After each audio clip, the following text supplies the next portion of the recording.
पहले चर्चा करेंगे और फिर हमारे धन्वंतरी के पास ऐसे कौन से प्रोडक्ट्स हैं जिनको नियमित उपयोग करके ये समस्या को हम सुलझा सकते हैं, इसको दूर किया जा सकता है। तो मित्रों, आइए स्टार्ट करते हैं आज का session. Infertility in man and women, growing health concern in India.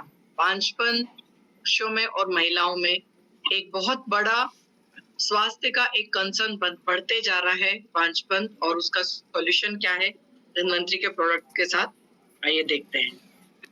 यदि हम इसको ध्यान से देखेंगे तो इंडिया का जो फर्टिलिटी स्टैटिस्टिक्स 2025 में जो स्टडी 2025 तक जो स्टडी की गई है, उसमें जो आप यहाँ पे देख पा रहे होंगे, ये ग्राफ जो दिख रहा है बढ़ रहा है, बढ़ते जा रहा है।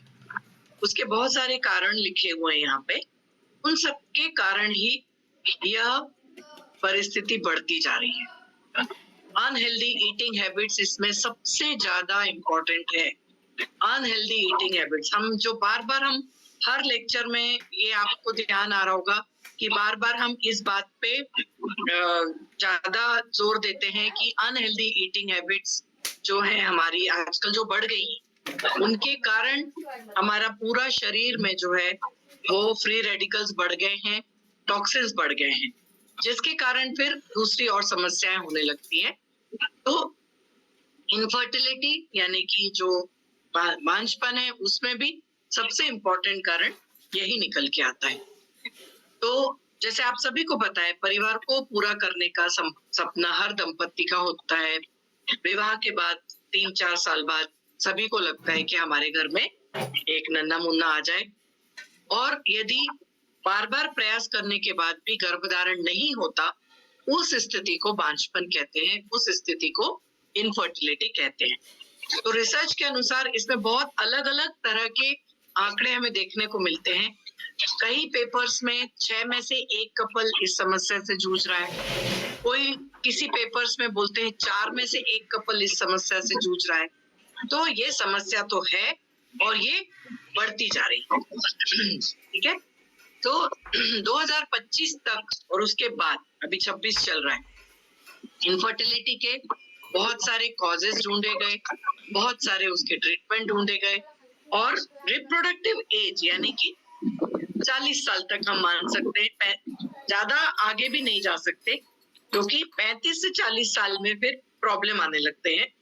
तो 40 इयर्स तक, 21 साल से लेके 40 साल तक, ये एक रिप्रोडक्टिव एज होती है।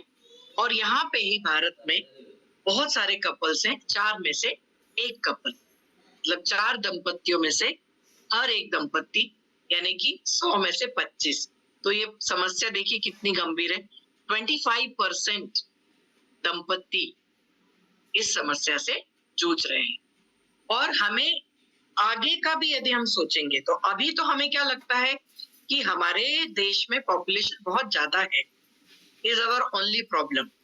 लेकिन अभी हम मतलब भारत देश जो है, यह दुनिया की दूसरे नंबर की पॉपुलेटेड कंट्री है।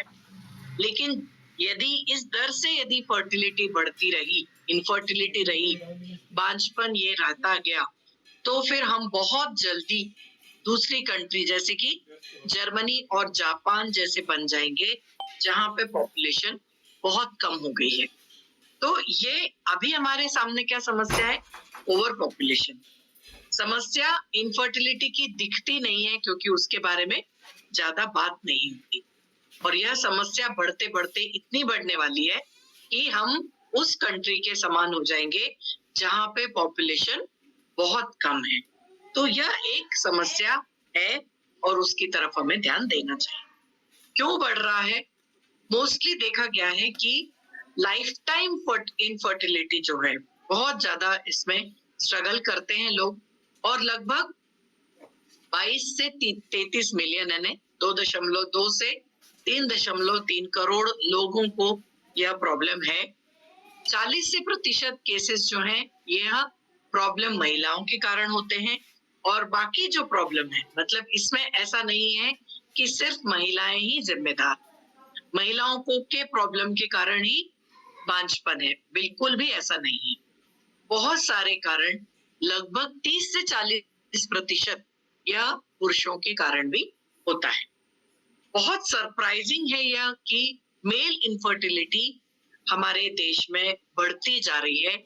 साल दर साल मेल फर्टिलिटी, पुरुषों में भी बांझपन बढ़ते जा रहा है। बहुत सारे कारण हैं जिसके कारण इनफर्टिलिटी रेट इम्पैक्ट हुआ है। यह एक ग्राफ यहाँ पे आप देख रहे हो, इसमें फीमेल इनफर्टिलिटी 30% है, मेल इनफर्टिलिटी भी 30% है और 20% मिक्स्ड है, दोनों के कारण हो सकता है। और 20% कुछ ऐसे कारण हैं जो अनएक्सप्लेन्ड है, उनका कुछ कारण पता नहीं चल पाया है। तो इसमें भी भागीदारी देखिए, दोनों की बराबर है। 30% महिलाओं के कारण, 30% पुरुषों के कारण। मतलब किसी भी दंपत्ति में यदि एक महिला इनफर्टाइल है तो दूसरे पेयर में हम देखेंगे कि पुरुष इनफर्टाइल है। मतलब इनमें महिलाओं में अंडाणु नहीं बन रहे, और यदि बन रहे हैं तो उनकी क्वालिटी अच्छी नहीं है। और दूसरी तरफ पुरुषों में शुक्राणु या फिर स्पर्म्स अच्छे नहीं बन रहे, और यदि बन रहे हैं तो उनकी क्वालिटी अच्छी नहीं है। बस यही 2 रीजन को ध्यान रखते हुए हमें अपनी आगे की चीजें देखनी है। बहुत बढ़ते जा रहा है महिलाओं में और पुरुषों में, डबल डिजिट हो चुका है ये आंकड़ा। ठीक है, इनफर्टिलिटी जो है बहुत नेगेटिव अफेक्ट्स देती है हमारे यहाँ के जो कपल्स हैं, सोशली, फाइनेंशियली और इमोशनली भी। क्योंकि जिनके घरों में, दाम्पत्यों में 4-5 साल शादी के हो जाते हैं विवाह होने के बाद, और यदि उनको कोई बच्चा नहीं होता है तो फिर उनके ऊपर थोड़ा सा एक बोझ सा आ जाता है, इमोशनली नेगेटिव हो जाते हैं, सोशली नेगेटिव हो जाते हैं, और फिर फाइनेंशियली इसलिए क्योंकि वो हर तरह का इलाज करवाने में लग जाते हैं। 1 in every 15 इंडियन कपल्स यह इनफर्टिलिटी से स्ट्रगल करते ही रहते हैं। इसके बहुत सारे कारण हैं। इसमें इंपॉर्टेंट कारण क्या है? लेट मैरिजेस, बहुत ज्यादा उम्र में शादियां होना। आजकल लड़कियां भी जल्दी शादी करने के लिए रेडी नहीं होती हैं।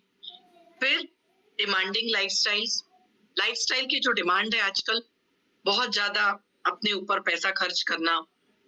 तीसरा कारण है ओबेसिटी, यह सबसे इंपॉर्टेंट कारण है। ओबेसिटी यदि हम हेल्थ वाइज यदि देखें, लेट मैरिज में भी हार्मोन का असंतुलन होना, ओबेसिटी जिसमें मोटापा बढ़ गया है, excessive consumption of fast food, smoking, drinking and drug addiction. तो इसमें ये 3-4 जो मुख्य कारण हैं वो यह देखने में आते हैं। लेट मैरिज जिसमें हार्मोनल चेंजेस होने लगते हैं, लाइफस्टाइल में फिर आपका जो शारीरिक, आपकी जो जीवन शैली है वो सही नहीं है, ओबेसिटी होना, मोटापा बढ़ना, एक्सेसिव कंजम्पशन, दोनों में, महिलाओं में भी और पुरुषों में भी मोटापा, excessive consumption of fast food, smoking, drinking और ड्रग एडिक्शन, यह कुछ इंपॉर्टेंट कारण है जिसके कारण ये इनफर्टिलिटी पुरुषों और महिलाओं में बढ़ते जा रहे हैं। क्या है इनफर्टिलिटी, बांझपन क्या है, क्यों हो रहा है वो तो देख लिया। वो क्या होता है बांझपन में? कोई भी कपल यदि रेगुलर और अनप्रोटेक्टेड मतलब सेक्सुअल एनकाउंटर्स होते हैं, उनके सेक्स करते हैं, और उसके बावजूद भी वो कंसीव करने में असफल हो, तब उसको हम इनफर्टाइल बोलते हैं। वह कपल इनफर्टाइल कहलाता है, मतलब बांझ कहलाता है। तो मोस्टली 20% केसेस ऐसे होते हैं जिनमें समझ में आता है कि कहीं डिफेक्टिव स्पर्म्स हैं। 40 से 50% जो है यह कुछ एबनॉर्मलिटीज होती हैं फीमेल रिप्रोडक्टिव सिस्टम में। बिगेस्ट रिस्क होता है फैक्टर, बिगेस्ट रिस्क फैक्टर वह फर्टिलिटी एज के कारण होती है, चाहे वो पुरुष हो चाहे वो महिला। और पुरुषों में इनफर्टिलिटी स्टार्ट होती है 50 साल की उम्र के बाद, लेकिन महिलाओं में जो है यह लगभग 32-33 साल में ही इसका डिक्लाइन शुरू हो जाता है। 32 से 35 साल के बीच में ही यह कम होने लगता है। मतलब जो अच्छे अंडाणु हैं वह जल्दी नहीं बनते हैं और फिर इनमें यह दिक्कतें आने लगती हैं। पुरुषों में क्या क्या और कारण हो सकते हैं इनफर्टिलिटी के? बहुत प्रिवेलेंट कॉजेज हैं। एक सबसे इंपॉर्टेंट कारण है कि शारीरिक संरचना के कारण है। वेरिकोसील, वेरिकोसील है जो कि टेस्टिकुलर वेन में होता है, उसके कारण जो थिकनिंग हो जाती है, यह एक कॉमन कॉज होता है मेल इनफर्टिलिटी का। प्रॉब्लम इजैक्यूलेशन में जो होता है, ऑर्गेज्म के दौरान जब पेनिस से सीमेन सही तरह से बाहर नहीं निकलता और या तो वो ब्लैडर में चला जाता है, इसको बोलते हैं रेट्रोग्रेड इजैक्यूलेशन। ट्यूमर्स कई कारण हो जाते हैं, कैंसर सेल्स हैं, सिस्ट हो जाती हैं, टिश्यूज ऐसे हो जाते हैं जो हार्मोन रिलेटेड जो प्रॉब्लम है, पिट्यूटरी ग्लैंड रिलेटेड प्रॉब्लम है, या फिर कुछ ऐसे अननोन कारण हैं जो कि रिप्रोडक्टिव सिस्टम को डायरेक्टली हानि पहुंचाते हैं। फिर है हार्मोन में इम्बैलेंस। इसमें सबसे इंपॉर्टेंट कारण है जो टेस्टोस्टेरोन हार्मोन है पुरुषों में, वह कम हो जाना, लो टेस्टोस्टेरोन, और दूसरे जो हार्मोनल डिसऑर्डर्स हैं, यह फिर इस तरह के सर्कमस्टेंसेस क्रिएट करते हैं। एक और होता है प्रोलैक्टिन हार्मोन। ये मोस्टली पुरुषों में नहीं होता, महिलाओं में ज्यादा होता है। हाइपर प्रोलैक्टिमिया, पिट्यूटरी ग्लैंड के द्वारा यह उत्पादन होता है। सेक्सुअल डिसफंक्शन यदि हो, यहाँ पे ड्यूरिंग सेक्सुअल यदि आप कोई डिसफंक्शनिंग हो, जैसे कि इरेक्शन का रिटेंशन कम है, अर्ली इजैक्यूलेशन है, सेक्स में पेनफुल है, फिर कोई और दूसरी बीमारियां हैं, साइकोलॉजिकल इश्यूज हैं, सेक्स इंटरफेयरिंग रिलेशनशिप इश्यूज हैं, उनके कारण भी यह सेक्सुअल डिसफंक्शन होता है। एंटीबॉडीज हैं यदि, immune system cells called anti sperm antibodies, यदि इस तरह की एंटीबॉडीज हैं एंटी स्पर्म, तो फिर स्पर्म जो है वो खराब होने लगते हैं, यह डिस्ट्रॉय होने लगते हैं। इसी तरह का इन्फेक्शन है जैसे कि सेक्सुअल ट्रांसमिटेड डिसीज हो, यह भी शुक्राणुओं के उत्पादन को अफेक्ट करता है। एक होता है एजोस्पर्मिया, जहां पे स्पर्म सेल्स जो हैं यह कम बनती है, जितनी होना चाहिए उतनी नहीं बनती। एक होता है ओलिगोस्पर्मिया। ओलिगोस्पर्मिया में क्या होता है कि आपके जो शुक्राणु बनते हैं वो क्वालिटी अच्छी नहीं होती, इंफीरियर क्वालिटी के होते हैं। कुछ ड्रग्स और सप्लीमेंट्स के कारण भी यह बीमारी होती है। और अनहेल्दी लाइफस्टाइल में अल्कोहल, टोबैको और ड्रग्स का यूसेज यदि ज्यादा है तो फिर पांचपन होता है। सिम्टम्स क्या दिखते हैं? यूजुअली कोई सिम्टम्स नहीं दिखते। Science and symptoms, male infertility में सिम्टम्स नहीं दिखते हैं। मोस्टली इरेक्शन, पेनिस का और इजैक्यूलेशन इश्यूज ही दिखते हैं और टेस्टिकुलर पेन होता है। इसमें स्पेशली जो दिखता है वो क्या है? स्पर्म का काउंट आपका कम है तो वो दिखता नहीं है। ऑब्स्ट्रक्शन जो जेनिटल ट्रैक्ट में है वो भी दिखता नहीं है। स्ट्रक्चरल डिफेक्ट भी दिखता नहीं है। हाँ, इरेक्टल डिसफंक्शन, वॉल्यूम ऑफ सीमेन और मोबिलिटी ऑफ स्पर्म, ये कुछ कॉमन कॉजेज होते हैं इनफर्टिलिटी के पुरुषों में। ठीक है, तो ये मतलब स्पेशली यदि कुछ ऐसा दिखने में आता है तो तुरंत फिर जांच करा लेनी चाहिए। महिलाओं में कौन कौन से कारण हैं इनफर्टिलिटी के? सबसे पहला कारण है पीसीओएस। मोस्ट टिपिकल कॉज है यह फीमेल इनफर्टिलिटी का, क्योंकि इसमें जो है यह हार्मोन इम्बैलेंस के कारण ही होता है, जो कि ओव्यूलेशन मतलब अंडाणु बनने की प्रक्रिया को कम कर देती है। दूसरा एक कारण होता है एक्ने, एबनॉर्मल हेयर डेवलपमेंट चेहरे पे, शरीर में, इंसुलिन रेजिस्टेंस के कारण, और जो कि पीसीओएस से कनेक्टेड होते हैं, इसके कारण इनफर्टिलिटी बढ़ती है। हार्मोनल डिसफंक्शन के कारण, यह बहुत जो हार्मोन जो बनते हैं जो कि ओव्यूलेशन में जवाबदार होते हैं, ओव्यूलेशन के लिए रिस्पॉन्सिबल होते हैं, तो यदि इन हार्मोन का उत्पादन कम हो गया तो ओव्यूलेशन सही से नहीं होगा। उसके लिए फिर इमोशनल स्ट्रेस, एक्सट्रीम फिजिकल और इमोशनल स्ट्रेस देखने को आता है, और वजन बढ़ना या वजन कम होना, और स्पेशली इरेगुलर और मिसिंग मेंस्ट्रुअल साइकिल्स। जो माहवारी है यदि वह इरेगुलर है, मिसिंग साइकिल्स हो रहे हैं, तो फिर यह एक कॉज होता है इनफर्टिलिटी का। फिर ओवेरियन इनसफिशिएंसी, यह भी एक ऑटो इम्यून रिएक्शन होता है जिसमें अंडाणु बनते तो हैं लेकिन वो जल्दी निकल जाते हैं, मतलब ओवरी में से, अंडाशय में से जल्दी निकल जाते हैं। अंडाणु बन रहे हैं लेकिन निकल जा रहे हैं, खराब हो जा रहे हैं। तो ये एक संरचनात्मक बीमारी है।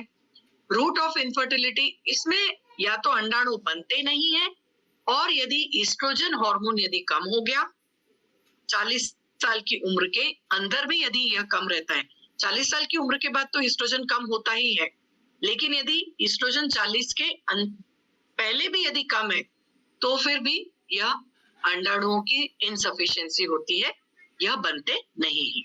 फिर होता है प्रोलैक्टिन का ओवर प्रोडक्शन। पिट्यूटरी ग्लैंड जो प्रोलैक्टिन ज्यादा बनाता है, यदि प्रोलैक्टिन हार्मोन ज्यादा बनता है तो एस्ट्रोजन लेवल कम होने लगता है। तो यह भी एक हार्मोनल बीमारी है। फैलोपियन ट्यूब डैमेज, मतलब इसको बोलते हैं ट्यूबल इनफर्टिलिटी। मतलब क्या है कि आप संभोग करने के बाद अंडाणु और स्पर्म जो फर्टिलाइज्ड एग्स है वह ट्यूब में ही जाके उनका ग्रोथ होना शुरू हो जाती है, पूरा वो गर्भाशय तक पहुंच ही नहीं पाते। फर्टिलाइज्ड एग्स जो है वो गर्भाशय तक जाना चाहिए। यदि वहां पे कोई ऑब्स्ट्रक्शन है और फैलोपियन ट्यूब में ही यदि यह डैमेज हो गया तो फिर गर्भपात हो जाता है।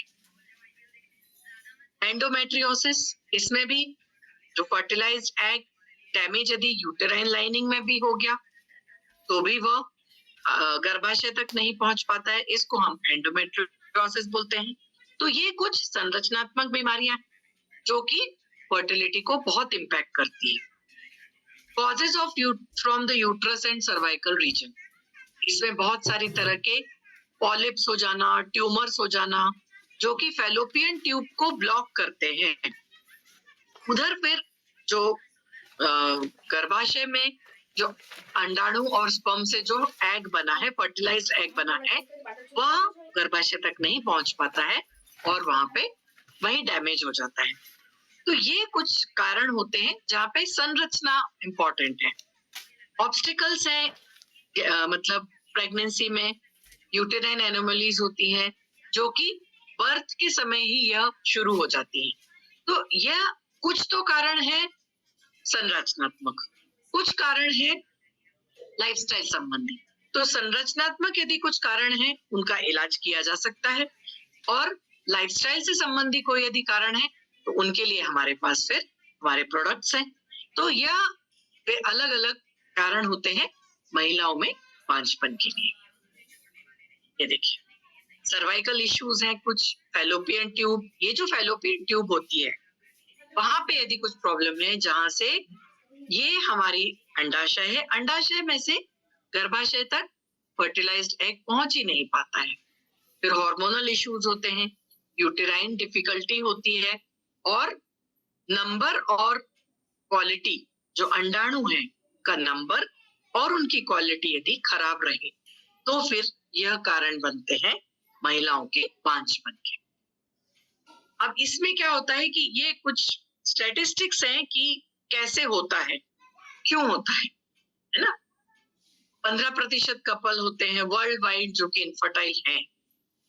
अबाउट 20% केसेस हैं जिनमें फर्टिलिटी प्रॉब्लम्स दोनों पार्टनर्स में हैं, और कुछ स्टडीज बता रही हैं कि 43% महिलाएं हैं जिनके कारण पांचपन है कपल्स में, और 31% पुरुषों के कारण पांचपन है। तो 44% पुरुष 30 से 35 साल के बीच में की एज में फिर यह पांचपन बढ़ने लगता है। और इसका इमोशनल इम्पैक्ट आता है इनफर्टिलिटी का। सोशल एक्सपेक्टेशंस, मतलब परिवारों में फिर जैसे ही शादी विवाह हुआ उसके बाद एक्सपेक्टेशन बढ़ते हैं। Self blame and feeling like a failure, फिर वो कपल जो है, वो दंपत्ति जो है, वो अपने आप को ब्लेम देने लगते हैं, फीलिंग लाइक अ फेलियर होने लगता है, जेलसी होने लगती है और आइसोलेशन होने लगता है। दूसरों के साथ जेलसी होती है और वह फिर अपने आप को आइसोलेट कर लेती है। ये सोशल इमोशनल इम्पैक्ट आता है इनफर्टिलिटी का। और रिलेशनशिप स्ट्रेन बढ़ता है, आपस में ही पति पत्नी में रिलेशनशिप खराब होने लगते हैं। और फिर जो अलग अलग तरह के इलाज करवाने में जो पैसा डालते हैं, जितना भी बजट है, किसी भी, ये भी इस इनफर्टिलिटी का जो ट्रीटमेंट कराते हैं IVF वगैरह, जिसके आजकल बहुत ज्यादा हॉस्पिटल्स आप देख रहे होंगे, वो इलाज बहुत महंगे होते हैं, जिनके कारण फिर फाइनेंशियल स्ट्रेस भी बढ़ता है। तो ये सारी जो चीजें हैं, उन सबको ध्यान में रखते हुए हमारे पास बहुत सारे प्रोडक्ट्स हैं जिनको हम रेगुलर, जिन कपल्स में यह प्रॉब्लम है उनको हम यह दे सकते हैं। कुछ हेल्थ मैनेजमेंट टिप्स हैं, कुछ फर्टिलिटी डाइट है जिनको हम रेगुलर इसको यूज करके कर सकते हैं। फर्टिलिटी बूस्टिंग टिप्स क्या है? ब्लड शुगर मेंटेन रखिए, बैलेंस रखिए, न्यूट्रिएंट रिच ब्रेकफास्ट लीजिए, रिप्लेनिश रियल फूड, कैफीन और अल्कोहल को लिमिट कीजिए, सूर्य प्रकाश अच्छा लीजिए, टॉक्सिन का एक्सपोजर लिमिट कीजिए, स्ट्रेस को मैनेज कीजिए, रेगुलर मूवमेंट कीजिए, फिजिकल एक्सरसाइज कीजिए। और फर्टिलिटी डाइट में आप देखोगे तो क्या क्या है। फर्टिलिटी डाइट जहाँ पे महिलाओं में यह बढ़ा सकता है प्रॉपर न्यूट्रिशन और ऑप्टिमल वेट। तो वजन मेंटेन करने के लिए हमारे पास तो है ग्रीन रिच है, ग्रीन टी टैबलेट है, ग्रीन रिच टैबलेट है, ग्रीन रिच कैप्सूल है। और जो फूड है वो फर्टिलिटी बढ़ा सकता है, उसमें कुछ कॉम्प्लेक्स कार्बोहाइड्रेट्स हैं, अच्छा प्रोटीन है, हेल्दी फैट्स लेना है, उसमें ओमेगा होना चाहिए, और दिन में 6 से 8 ग्लास पानी। तो ये हेल्दी जो फूड है यह फर्टिलिटी के लिए भी अच्छा होता है। और फूड जो कि अवॉइड करना चाहिए, उसमें trans fats, refined sugars, animal protein, excess caffeine और अल्कोहल, ये दोनों के लिए जरूरी है। सिर्फ महिलाओं ने ही इसमें, ऐसा नहीं है कि महिलाओं ने ही करना है, नहीं, पुरुषों ने भी उतना ही अपने डाइट की तरफ ध्यान देना है, क्योंकि 35 से 40% पुरुष भी जवाबदार हैं इनफर्टिलिटी के लिए। धन्वंतरी के कुछ प्रोडक्ट्स हैं जो कि हम इनफर्टिलिटी में ले सकते हैं। इसमें कुछ बहुत अच्छे एंटीऑक्सीडेंट्स हैं, इसमें मैग्नोरिच, सी बकथॉर्न जूस और इम्यूरिच कैप्सूल। इम्यूरिच कैप्सूल में सबसे इम्पोर्टेंट जो हमें जो हार्मोन्स मिलते हैं, सबसे पहले तो हमें इसमें ग्लोबुलिन मिल रहा है और कुछ ऐसे हार्मोन्स मिलते हैं जो कि हमारे पिट्यूटरी ग्लैंड को कंट्रोल में रखते हैं और उनसे जो हार्मोन उत्पन्न हो रहे हैं उनका जो प्रोडक्शन है वह अच्छा करते हैं। इसके बाद कुछ प्रोटीन सप्लीमेंट्स हैं जिसमें है प्रोटीरिच जी, प्रोटीरिच डब्ल्यू महिलाओं के लिए, फिर wellness powder, health care products male की फर्टिलिटी के लिए, मेल और फीमेल। तो ये हो गए, कुछ हो गए एंटीऑक्सीडेंट्स, कुछ हो गए प्रोटीन सप्लीमेंट, उसमें प्रोटीरिच जी और प्रोटीरिच डब्ल्यू, और health care products for infertility. पुरुषों में है फाइटोग्रा DS, कार्निकोटेन टैबलेट, नवचेतन कल्पम, फाइटोग्रा वाइटलिटी जूस और फाइटोग्रा लिंग तेल। फीमेल्स में है omega rich, women care syrup, thyroid care tablet और नवचेतन कल्पम। तो ये 3 कैटेगरी में हमने इनफर्टिलिटी के प्रोडक्ट्स को देख लिया। तो एंटीऑक्सीडेंट तो सभी लेते हैं, प्रोटीन सप्लीमेंट्स भी सभी लेते हैं, यदि नहीं ले रहे होंगे तो लेना शुरू कीजिए। और जिन लोगों को इनफर्टिलिटी है, बांझपन है, उन लोगों के लिए, पुरुषों के लिए फाइटोग्रा, फीमेल्स के लिए ये सारे प्रोडक्ट्स। तो एक एक करके देखेंगे। मेल इनफर्टिलिटी में जो हार्मोन बैलेंस होता है पुरुषों में, उसके कारण बहुत सारे सिम्टम्स देखने को आते हैं। कामेक्षा में कमी होना, एनर्जी लेवल में कम होना, जो मसल मास है, मसल्स है वो कम हो जाती हैं, मसल्स वीक रहते हैं, वजन कम होता है, मूड स्विंग्स होता है, नींद आने में तकलीफ होती है, हेयर लॉस है, हॉट फ्लैशेस हैं, थकान है, ब्रेस्ट एनलार्जमेंट है और ब्रेस्ट टेंडरनेस है। तो ये होता है लो स्पर्म काउंट के कारण। स्ट्रेस और एंजाइटी यदि हो, हार्मोनल इम्बैलेंस हो, कुछ शारीरिक फैक्टर्स होते हैं, लाइफस्टाइल होती है, पुअर हैबिट्स होती हैं, फ्रीक्वेंट सेक्सुअल इंटरकोर्स होता है, हेल्थ फैक्टर्स हैं, कुछ जेनेटिक इश्यूज हैं और एनवायरमेंटल फैक्टर्स हैं, जिनके कारण स्पर्म काउंट कम हो रहा है। उसका सबसे इंपॉर्टेंट कारण है लो टेस्टोस्टेरोन, मतलब पुरुषों में जो हार्मोन है उसकी कमी होना। टेस्टोस्टेरोन जो हार्मोन है यह पुरुषों में बनता है, टेस्टिकल्स में प्राइमरीली टेस्टोस्टेरोन बनता है और वो पिट्यूटरी ग्लैंड से कनेक्टेड होता है। हार्मोन बहुत इंपॉर्टेंट है क्योंकि इसके कारण किशोरावस्था में सेक्सुअल डेवलपमेंट और अपीयरेंस दिखता है। यह मसल मास को रेगुलेट, सेक्सुअल फीचर्स को रेगुलेट करता है, लाल रक्त कोशिकाओं का, बोन डेंसिटी का, स्पर्म प्रोडक्शन और सेक्स ड्राइव, इन सभी को रेगुलेट करता है और कंट्रोल करता है। यदि टेस्टोस्टेरोन लेवल कम हो गया तो ऐसे कुछ लक्षण देखने को आते हैं, हेयर लॉस होना, पुअर मेमोरी होना, मूड चेंजेस, मसल मास का लॉस होना, बहुत ज्यादा थकान होना, बॉडी फैट का बढ़ना, हड्डियां कमजोर होना, लो सेक्स ड्राइव रहना, इरेक्शन में डिफिकल्टी होना, सीमेन का वॉल्यूम कम होना, ब्लड काउंट कम होना और जो टेस्टिकल्स हैं उनकी साइज भी छोटी रहना। तो ये टेस्टोस्टेरोन की कमी के ये सारे लक्षण होते हैं। इसके लिए हमारे पास है फाइटोग्रा डीएस।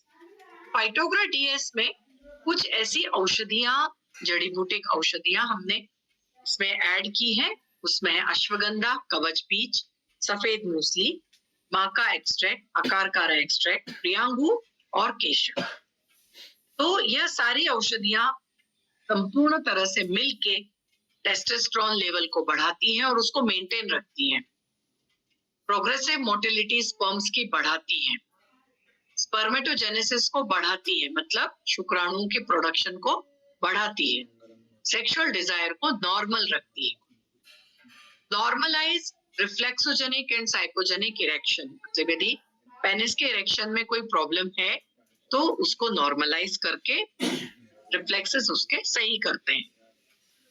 डिजायर डिसऑर्डर्स को यदि है तो उसको रिलीफ देते हैं। सेक्सुअल अर्ज, सेक्सुअल वीकनेस है उसको भी कम करते हैं। प्रीमैच्योर इजैकुलेशन यदि है, इरेक्टाइल डिसफंक्शन है, उसको सही करता है। लो स्पर्म काउंट है और काउंट के साथ साथ मोटिलिटी स्पर्म्स की भी सही नहीं है, उसको भी ठीक करता है। तो पूरी तरह से हार्मोनल डिसऑर्डर्स जो पुरुषों में है सही। इन 2 कैप्सूल्स रात को, रोज 2 कैप्सूल्स रात को एक ग्लास दूध के साथ इसे देना है। अब इसके फायदे देखेंगे यदि हम, तो अश्वगंधा में स्पेशली स्टेरॉइडल हार्मोन्स हैं, मतलब नॉर्मल जो नेचुरल स्टेरॉन्स हैं जो फिर टेस्टोस्टेरोन को बढ़ाते हैं और स्पर्म्स के काउंट और उनकी मोटिलिटी को सही करते हैं, स्ट्रेंथ को बढ़ा रहे हैं। दूसरा इसमें है कवच बीज, जो कि स्पेशली इसमें ट्रीटमेंट में यूज होता है। थर्ड है सफेद मूसली, जो एक रिजुविनेटर है, वाइटलाइजर और ओवरऑल एक हेल्थ टॉनिक है, जो कि टेस्टोस्टेरोन जो हार्मोन जो कम हो रहा है उसको बढ़ाने में उपयोग में आता है। फिर इसमें है माका एक्सट्रैक्ट, जो कि डिप्रेशन को कम करता है, हेयर लॉस, हॉट फ्लैशेस और जो भी सिम्टम्स एसोसिएटेड होते हैं उनको सही करने में हेल्प करता है। फिर है अकारकारा, तो इसको भी स्पेशली जो ये जड़ी बूटी जो है, यह मेल हार्मोन मतलब जो टेस्टोस्टेरोन है उसके सही इंक्रीज करने के लिए ही इसका उपयोग किया गया है। तो ये सारे जो इंग्रेडिएंट्स हैं फाइटोग्रा डीएस के, यह ओवरऑल उपयोग में आते हैं। फिर है फाइटोग्रा वाइटलिटी जूस। तो सिमिलरली जैसे फाइटोग्रा डीएस है, उसी तरह से यह फाइटोग्रा वाइटलिटी जूस है। इसमें भी अश्वगंधा, आकारकारा, सफेद मूसली और कवच। तो यह स्पेशली एक न्यूट्रिशनल आयुर्वेदिक सप्लीमेंट है जो कि स्ट्रेंथनिंग करता है, स्पेशली एडल्ट्स के लिए यह टॉनिक की तरह काम करता है। स्पेशल असिस्टेंस दे रहा है पूरे ओवरऑल वेलनेस के लिए। और स्पेशली जो इसमें हर्ब्स हैं वह टेस्टोस्टेरोन लेवल को बढ़ाने में उपयोग में आ रही हैं, जिससे कारण क्या होगा, स्पर्म काउंट बढ़ेगा, जो इम्पोर्टेंसी है वो भी कम। तो इसके लिए जो ओवरऑल स्ट्रेंथ और स्टेमिना के लिए यह जूस है। इसमें हमें 30 ml जूस 30 ml वाटर में लेके एम्प्टी स्टमक आधे घंटे पहले खाने से इसे लेना है। उसी तरह से यह ऑयल है जो कि एक आयुर्वेदिक फॉर्मुलेशन है, जिसके कारण जो भी प्रॉब्लम हमें दिखते हैं तो it gives a delightful aroma also. तो इसमें है मृग, माड़ा, मारीच, आकारकारा और इस तरह के अलग अलग तरह से जो यह 8 जड़ी बूटियां मिला के यह ऑयल बनाया गया है, जो कि क्लासिकल आयुर्वेदिक फॉर्मुलेशन है टू रिजुविनेट ओवरऑल प्रॉब्लम्स। फिर है कार्निकोटेन टैबलेट। यह भी एक इम्पोर्टेंट प्रोडक्ट है। इसमें कोएंजाइम Q10, L-कार्निटिन और एस्टाजेंथिन, ये जो 3 घटक हैं, यह ओवरऑल बेनिफिट देते हैं। स्पेशली एक्चुअली तो ये इम्पोर्टेंट है कोएंजाइम Q10 और L-कार्निटिन एस्टाजेंथिन के लिए। कार्डियक हेल्थ रिजुविनेटर की तरह काम करता है। मसल्स, वेसल्स और ब्रेन स्ट्रेंथनिंग प्रोडक्ट है। आई हेल्थ के लिए बहुत अच्छा है और very very useful in male infertility. इसमें जो कॉम्बिनेशन है उसका जो कुछ रिसर्च हुए हैं तो उसमें यह कॉम्बिनेशन क्या बोलते हैं, Q10 और L-कार्निटिन स्पर्म की हेल्थ को ओवरऑल इम्प्रूव करते हैं। और जो तो यह एक न्यूट्रिशनल सप्लीमेंट की तरह कोएंजाइम Q10 और L-कार्निटिन हायर स्पर्म क्वालिटी कर रहे हैं, मतलब जो स्पर्म की क्वालिटी है उसको अच्छा करते हैं। इसमें आप यदि ये जो पेपर का स्टडी है उसमें क्या बोलते हैं, फर्टिलिटी और स्पर्म इम्प्रूवमेंट।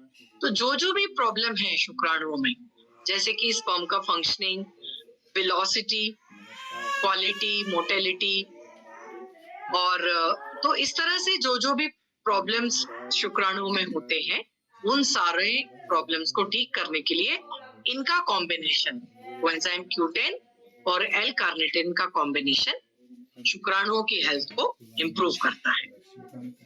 तो ये बहुत अच्छी स्टडी इसमें की गई है, इसलिए कार्निकोटेन टैबलेट बहुत इंपॉर्टेंट है as a product, as a health supplement. फिर है प्रोटीरिच जी।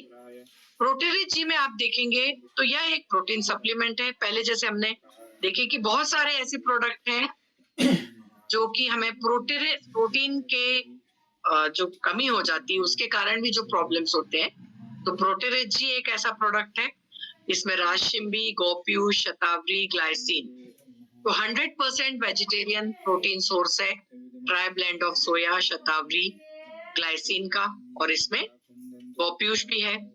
इसमें 9 एसेंशियल अमाइनो एसिड्स हैं जो कि हमारे शरीर में नहीं बनते और फिर हमें यह बाहर से लेना पड़ते हैं। तो एज अ हेल्थ सप्लीमेंट प्रोटीरिच जी लेके हम यह पूरे अमाइनो एसिड्स ले सकते हैं। तो प्रोटीरिच जी क्या है, हाई प्रोटीन कंटेंट है, नो शुगर, तो डायबिटिक जो है पुरुष वो भी ले सकते हैं और मसल्स की स्ट्रेंथनिंग के लिए इसे लिया जा सकता है। आपको ये फ्रेश और एनर्जेटिक रखते हैं। तो जो भी स्ट्रेस है, स्ट्रेस जो बढ़ गया है मसल्स में स्पेशली, उनको रिलीव करने में काम आता है। अब इसमें हाई क्लास प्रोटीन है, मल्टी मिनरल्स है, मल्टी विटामिन है, मल्टी एंजाइम्स है कुछ फाइटोकेमिकल्स और इम्यूनोग्लोबुलिन्स जो कि इस प्रोडक्ट में पाया गया है। तो प्रोटेरिज जी जो कि एक हर्बल फॉर्मुलेशन है स्पेशली मेल्स के लिए, जहां पे प्रोटीन की कमी के कारण जो प्रॉब्लम्स होते हैं वो उन्होंने इसे लेना चाहिए 15 ग्राम दिन में 2 बार दूध या जूस के साथ। तो राजशिंबी जो है वह स्पेशली जो सोया इससे बना हुआ है प्रोटेरिज जी, वह आपको पीस ऑफ माइंड देता है, आपको फ्रेश और एनर्जेटिक रखता है, स्पेशली बॉडी मसल्स जो स्ट्रेसफुल हो गई थी उनको ठीक रखता है। कुछ नेसेसरी कोफैक्टर्स जैसे कैल्शियम, मैग्नीशियम, बोरॉन जो कम हो जाते हैं हड्डियों में, उनको वो हमें इनसे मिलते हैं। ठीक है, गौपीयूष के बारे में जैसे पता है सभी को, इसमें अमाइनो एसिड्स हैं, कुछ अच्छे कंपोनेंट्स हैं जो ओवरऑल बॉडी के लिए अच्छे हैं, बॉडी की इम्यूनिटी बढ़ाने के लिए अच्छे हैं और हेल्थ प्रॉब्लम में जो इन्फेक्शंस वगैरह हो जाते हैं उनको फाइट करने के लिए हेल्प करते हैं। ग्लाइसिन बहुत इंपॉर्टेंट है माइनर डिप्रेशंस के लिए, नेगेटिविटी। तो ये जो लाइफस्टाइल संबंधी जो हम प्रॉब्लम देख रहे थे पहले स्लाइड्स में, माइनर डिप्रेशंस, नेगेटिविटी या फिर मेंटल स्ट्रेस, तो ये ग्लाइसिन जो है यह एक अमाइनो एसिड्स है जो हमारे माइंड को कूल रखता है। जो एक्स्ट्रा फिजिकल स्ट्रेस है जिसके कारण ब्लड शुगर है या फिर और भी कुछ एनर्जी में हमारे प्रॉब्लम हो जाता है। एलानिन और ग्लूटामिक एसिड है जो कि प्रोस्टेट ग्लैंड में जो स्वेलिंग आती है और प्रोस्टेट ग्लैंड में जो चेंजेस आने लगते हैं, डैमेज होने की संभावना होती है, उसको सही करने में एलानिन और ग्लूटामिक एसिड हेल्प करते हैं। शतावरी जो है यह बहुत जगहों पे स्वेलिंग और पेन्स को कम करती है, सफेद रक्त कोशिकाओं का निर्माण करने में हेल्पफुल है, तो इम्यूनिटी भी बढ़ा रही है, लिवर फंक्शनिंग सही करती है और ब्लड को डाइल्यूट करके ब्लड प्रेशर भी कंट्रोल करती है। तो ये सारे जो वेलनेस से या फिर अलग अलग जो हेल्थ रिलेटेड प्रॉब्लम्स होते हैं उनको सही करने में उपयोग में आता है। अब वुमेन्स रिप्रोडक्टिव जो हेल्थ इश्यूज हम देख रहे थे वो हम पहले भी बात कर चुके हैं। तो स्पेशली यहाँ पे जो डिस्कम्फर्ट है इसमें स्पेशली आता है इरेगुलर मेंस्ट्रुअल साइकिल्स या फिर एक्सेसिव मेंसेस होना, ज्यादा रक्तस्राव होना, क्रैम्प होना, ल्यूकोरिया। तो इसमें जो इंटरनल कॉम्प्लिकेशंस है जैसे फाइब्रॉइड, पीसीओएस, पीसीओडी या फिर छोटे मोटे जो कारण होते हैं, तो इसके कारण लगभग 50% महिलाएं जो हैं इनको यह प्रॉब्लम इरेगुलर साइकिल का रहता है और यदि यह अनट्रीटेड रहा तो फिर आगे चल के यह क्या होता है, हेल्थ इश्यूज जैसे इनफर्टिलिटी, बांझपन, पीसीओएस और एनीमिया। तो इन सब के जो कारण हम पहले स्लाइड्स में देख रहे थे, ये जो अलग अलग डिस्कम्फर्ट्स हैं या ये जो प्रॉब्लम्स हैं उनके लिए हमारे पास है प्रोटेरिज डब्ल्यू। एक तो सबसे पहला प्रोडक्ट क्या है प्रोटेरिज डब्ल्यू, उसमें है राजशिंबी, जटामांसी, पोमेग्रेनेट, पिपाली मूल, अनंत मूल, ग्रेप्स, शतावरी और गौपीयूष। तो यह भी एक protein rich Ayurvedic health supplement. तो इसमें प्रोटीन के साथ साथ और भी दूसरी जड़ी बूटियां हैं जो कि एक हेल्थ सप्लीमेंट महिलाओं के लिए है। तो स्पेशली क्या है, हमको क्या होगा, इम्पोर्टेंट स्ट्रेस रिलीव होगा और आप फ्रेश और एनर्जेटिक रहोगे।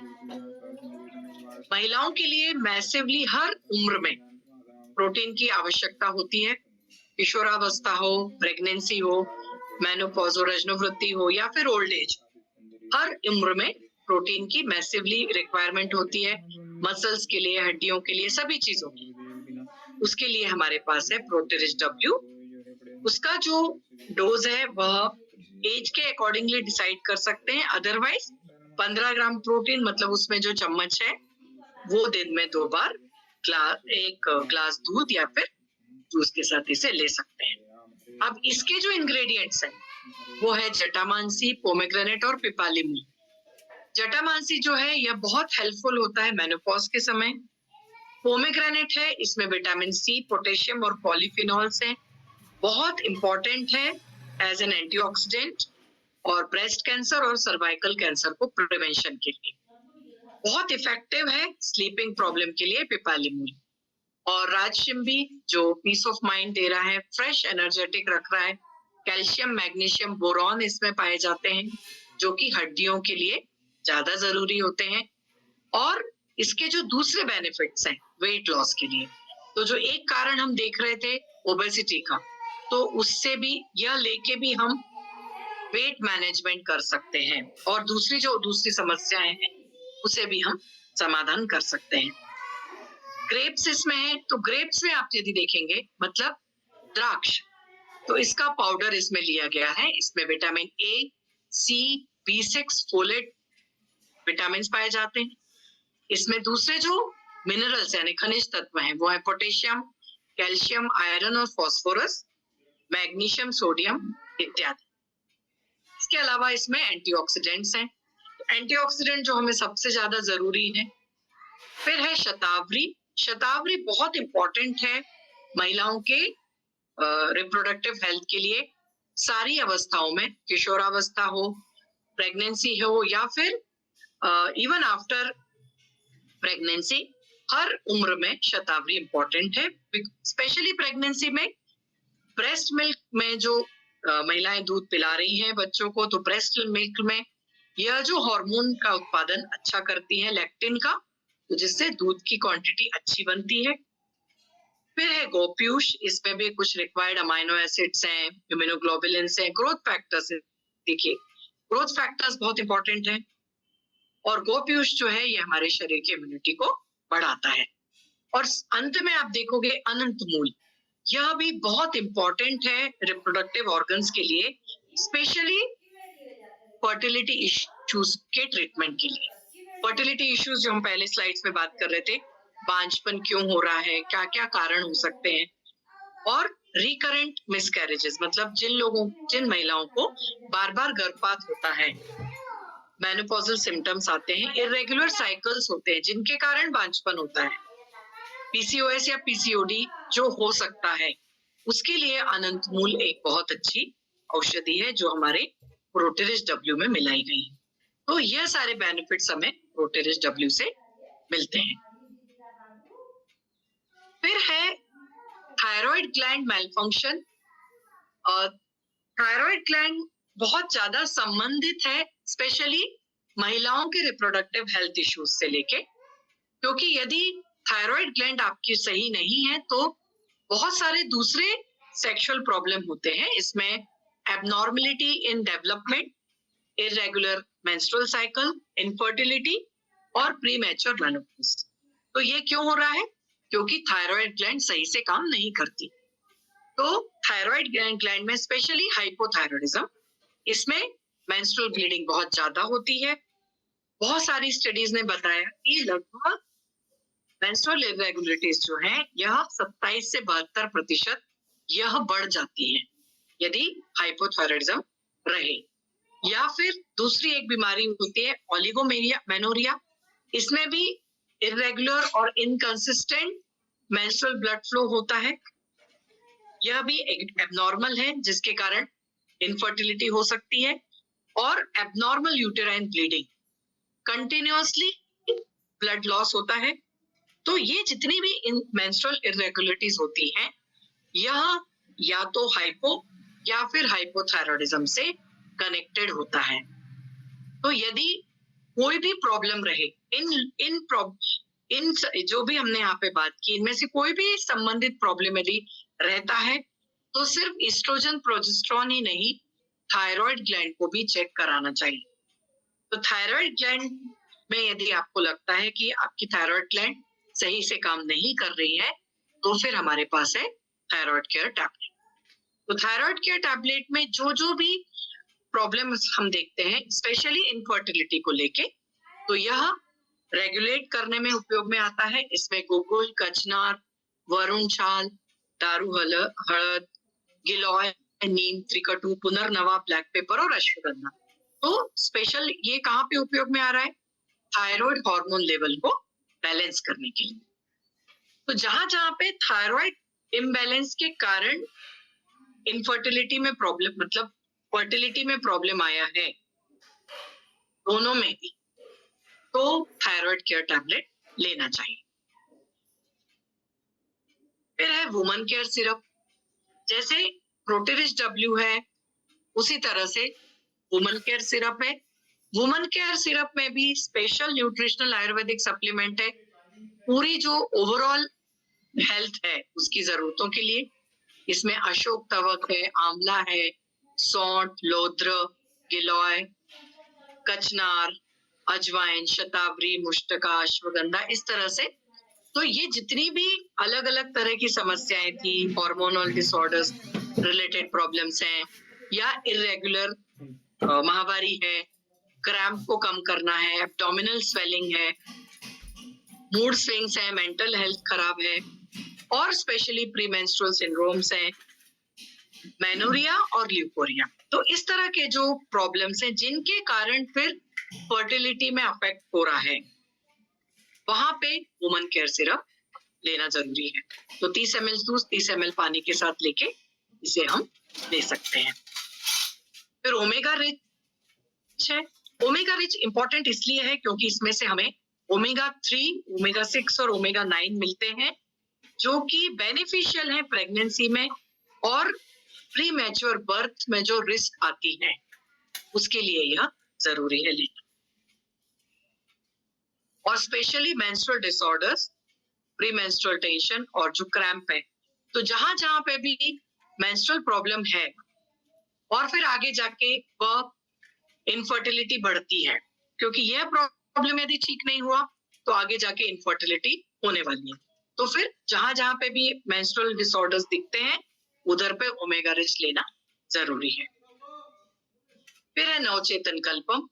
नवचेतन कल्पम ओवरऑल जो इसमें हम देखेंगे लगभग 40 से इंग्रेडिएंट मिला के यह एक बनाया गया है, जिसको हम बोलते हैं a unique combination of powerful herb that works as a natural health and vigor enhancer। तो ओवरऑल हेल्थ के लिए, चाहे वो हार्ट हेल्थ हो, ब्रेन हेल्थ हो या फिर सेक्सुअल हेल्थ हो, तो चूंकि आज हम सेक्सुअल हेल्थ या फिर इनफर्टिलिटी की बात कर रहे हैं, तो यहाँ पे नवचेतन कल्पम लेना बहुत जरूरी है, जो ओवरऑल जितने भी प्रॉब्लम्स हैं, चाहे वो पुरुष हो या महिलाएं, दोनों में भी यह बहुत हेल्पफुल रहेगा। तो यह एक प्रोडक्ट आप रेगुलर ले सकते हो।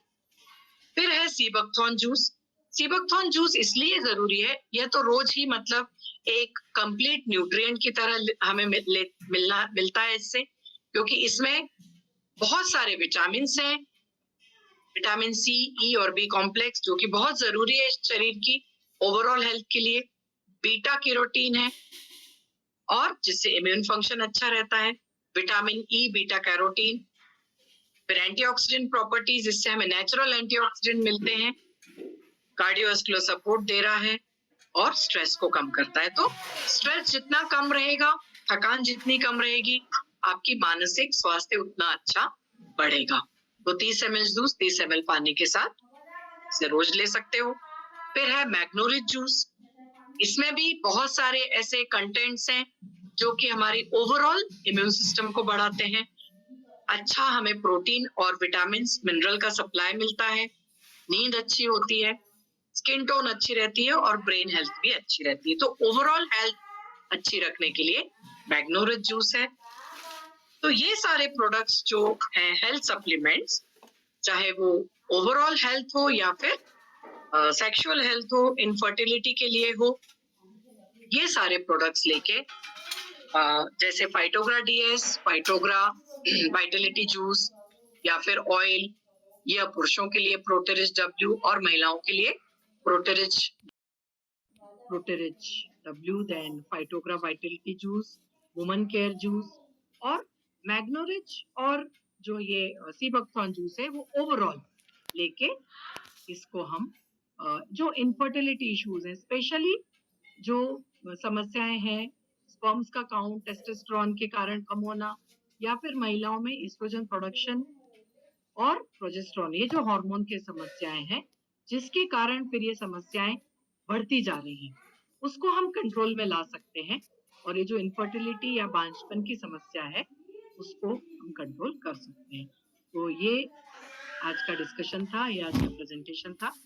इसी के साथ यहाँ पे यह सेशन समाप्त करती हूँ। Thank you very much. Thank you ma'am. आज आपने बहुत जबरदस्त एक्सप्लेन करके बताया। मतलब पुरुष और महिला में बांझपन की समस्या का निदान